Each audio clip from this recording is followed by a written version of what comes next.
दोस्तों जियो पॉलिटिक्स अचानक से बहुत ही इंटरेस्टिंग पॉइंट पर पहुंच गई है, क्योंकि अमेरिका ने सऊदी अरब को वार्निंग देने के लिए अपने यहाँ एक नो पैक बिल लाने का ऐलान कर दिया है। यूएस का कहना है कि सऊदी अरब अमेरिका को नुकसान पहुंचाने और रूस की मदद करने के लिए ऑयल प्राइसेस के साथ छेड़छाड़ कर रहा है। सऊदी अरब और अमेरिका अच्छे दोस्त माने जाते थे, आखिर ऐसे क्यों लड़ रहे हैं? क्या किया है सऊदी अरब ने? कैसे इससे रूस को मदद मिल रही है और भारत के लिए इसका क्या मतलब है? इन सभी सवालों के जवाब आज हम इस वीडियो में तलाशने वाले हैं, तो अंत तक बने रहेगा वीडियो हमारे साथ। लेकिन वीडियो शुरू होने से पहले अगर आप इस चैनल पर नए हैं या आपने अभी तक इस चैनल को सब्सक्राइब नहीं किया है तो चैनल को सब्सक्राइब करना और बेल आइकॉन दबाना ना भूलें। तो सबसे पहला सवाल तो यही है कि आखिर हुआ क्या है। इसके लिए आपको जानना होगा ओपेक क्या है। ओपेक यानी organisation of petrol exporting countries. ये ग्रुप है जिसमें ऑयल प्रोड्यूस करने वाली कंट्रीज जैसे ईरान, इराक, कुवैत, कतर और सऊदी अरब समेत 10 और देश शामिल हैं। और इसके बाद 2016 में इसमें रूस समेत कई और देश शामिल हो गए थे, जिसके बाद एक ओपेक प्लस ग्रुप बन गया। अब ओपेक ने डिसाइड किया है कि वो अपनी ऑयल प्रोडक्शन को कम कर देंगे और हर दिन अपनी करंट कैपेसिटी से 20 लाख बैरल्स कम प्रोड्यूस करेंगे। आप तो जानते हैं कि इस वक्त रूस पर लगे सैंक्शंस ने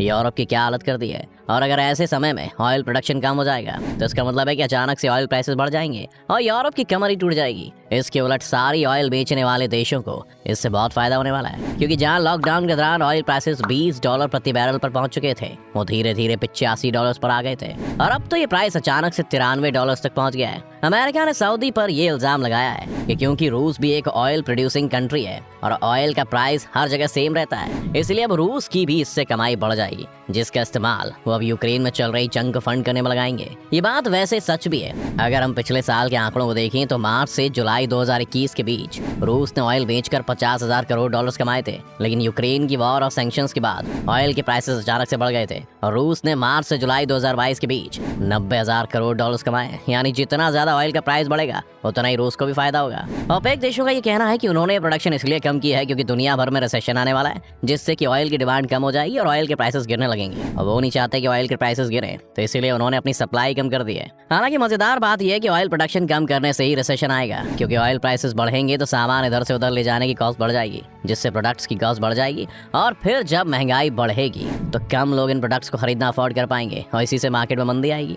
ऑयल के प्राइसेस बढ़ने का मतलब है कि ऑयल इंपोर्ट करने वाले सभी देशों पर इसका असर पड़ेगा और उनकी करेंसी भी वीक होने लगेगी, जिसका मतलब है कि यूरोप के लिए संकट की घड़ी आ सकती है। इसलिए अमेरिका ने सऊदी को ये वार्निंग दी है कि अगर वो अपनी इन हरकतों से बाज नहीं आते हैं तो नोपेक बिल को पास कर देंगे। इस नोपेक बिल को पास होने के बाद अमेरिका सऊदी और बाकी ओपेक देशों को कोर्ट ले जाएगा ताकि ऑयल प्राइसेस ना बढ़ा पाए। लेकिन सवाल ये है कि क्या इससे सऊदी को कोई नुकसान होगा? इसका सिंपल जवाब है नहीं। आइए इसे समझते हैं। सऊदी अरब से पंगा लेने पर ज्यादा नुकसान अमेरिका को ही है, और इसका सिंपल रीजन ये है कि सऊदी अरब अमेरिका की वेपन इंडस्ट्री का सबसे बड़ा कस्टमर है, और अगर उनके खिलाफ कोई एक्शन अमेरिका लेता है तो सऊदी चाहे तो रूस से हथियार खरीद सकता है। अगर सऊदी रूस से हथियार खरीदने लगेगा तो अमेरिका की वेपन इंडस्ट्री को नुकसान होगा, और फिर ये कंपनीज अमेरिका की पॉलिटिकल पार्टीज को जो फंड देती हैं वो नहीं देंगी, और इन कंपनीज की फंडिंग के बल पर ही अमेरिका में इलेक्शन लड़े जाते हैं। आप सोचिए कि अगर जो बाइडेन के कारण इन कंपनी को नुकसान होता है तो सारी फंडिंग कहाँ जाएगी? जी हाँ, ट्रम्प की रिपब्लिकन पार्टी की तरफ। और हो सकता है कि 2024 में अमेरिका की सरकार ही पलट जाए। ट्रम्प तो वैसे भी खुले तौर पर सऊदी का समर्थन कर चुके हैं और उन्होंने अपनी सरकार के ऊपर सऊदी से बुरा बर्ताव करने का आरोप लगाया है।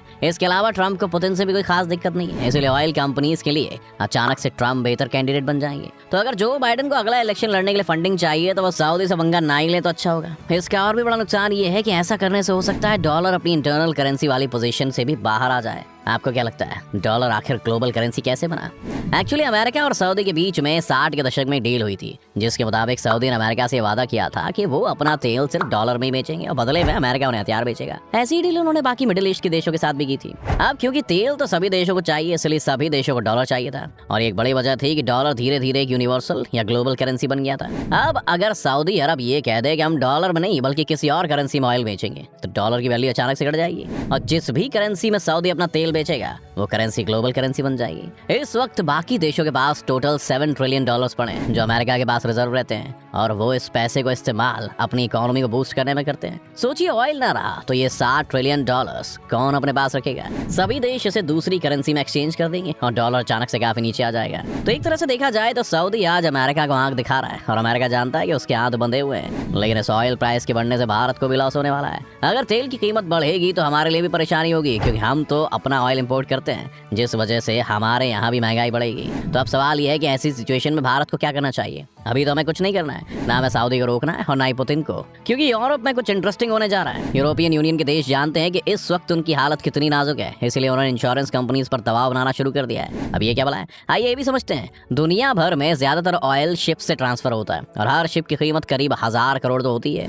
इसके अलावा फिर कई 100 करोड़ का उसमें ऑयल या बाकी माल भी होता है। ऐसे में इन शिप्स के साथ अगर कोई दुर्घटना हो जाए या ये शिप्स डूब जाएं तो ये शिपिंग कंपनी बर्बाद भी हो सकती है। इसलिए बुरे समय के लिए लोग इंश्योरेंस लेकर रखते हैं। दुनिया की 95% शिप्स को इंश्योरेंस देने वाली कंपनीज यूरोप में बेस्ड है, जिन पर यूरोप प्रेशर बना सकता है। यूरोप का प्लान ये है कि वो एक प्राइस सेट कर देंगे, मान लेते हैं $70 प्रति बैरल। अगर इससे ज्यादा कीमत पर कोई भी शिपिंग कंपनी किसी देश से तेल लेकर किसी और देश में ट्रांसफर करती है तो उसका इंश्योरेंस कैंसिल हो जाएगा और इस तरह कोई भी शिपिंग कंपनी ज्यादा कीमत वाले तेल को ट्रांसफर करने से मना कर देगी और ओपेक के देशों को यूरोप के सेट किए गए दामों पर ही तेल बेचना पड़ेगा। अगर ऐसा होता है तो तेल के दाम भारत के लिए भी ऑटोमेटिकली कम हो जाएंगे और हम रूस, सऊदी या फिर पश्चिमी देशों से अपने रिश्ते बिगाड़े बगैर सस्ता ऑयल खरीद पाएंगे। हो सकता है यूरोप के इस प्रेशर के कारण सऊदी अरब को भी अपनी स्ट्रैटेजी चेंज करनी पड़े, क्योंकि अमेरिका के अलावा सऊदी अरब यूरोप के कई देशों से भी हथियार खरीदता है और रूस की अभी वो हालत नहीं है कि उन्हें बहुत से हथियार सप्लाई कर सके। हम जानते हैं कि तेल के लिए तो अमेरिका किसी भी देश पर हमला करने के लिए तैयार बैठा रहता है और सऊदी की सेना पहले ही बहुत वीक है। ऐसे में अगर अमेरिका और इजराइल अचानक से सऊदी के खिलाफ कोई एक्शन ले लें